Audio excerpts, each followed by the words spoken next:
From ancient scriptures to modern innovation, Light Beyond Darkness traces the extraordinary journey of people with visual impairments. Once cast aside and misunderstood individuals who are blind found they redefine their place in the world. Through the invention of Braille, the rise of education, and groundbreaking technologies. This story of visual impairments goes back to biblical times when blindness was often seen as a punishment for sins and a life of helplessness. For many years, blind people live insulated lives without education or chance for independence. Things started to change in 1260 when King Louis of France, after returning from the Crusades, opened one of the first institutions to help blind people. Even though Braille did not exist yet, people began to invent ways to read by touch, like using pinpricks. A big change happened in the late 70s. In 1784, the first school for the blind opened in Paris, and soon more schools appeared in Europe and America.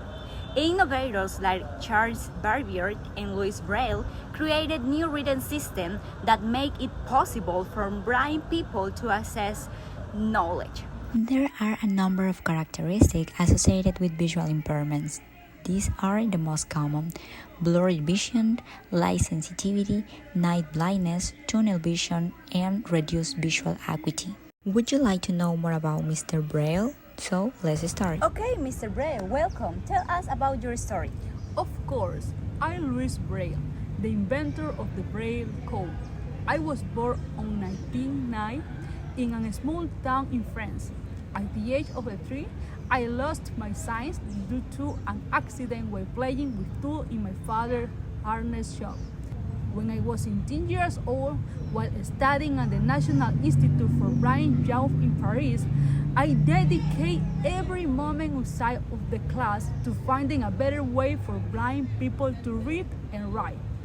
I spent hours poking holes in paper, experimenting with different partners to create a tactile reading system that could present letters and numbers efficiently.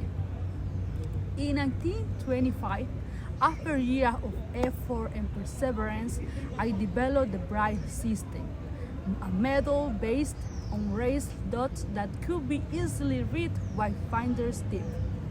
Over time, my system was gradually adapted for different languages and subjects, including mathematics and music.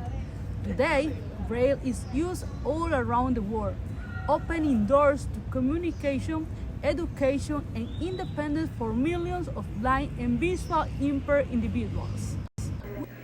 Students with visual impairment often face unique challenges when learning English, especially in environments where instructions heavily relies on visual materials like flashcards. English as a second language requires strong associations between written words and their sounds. For students with low vision or blindness, this connection is harder to form when they cannot see clearly letters or images. That's why we will create this Braille dictionary. We learned about visual impairment, Louis Braille, and his system. Now we are going to present a material that helps people with visual impairment to learn English. This is our material in which students can touch different type of codes and learn letter by letter.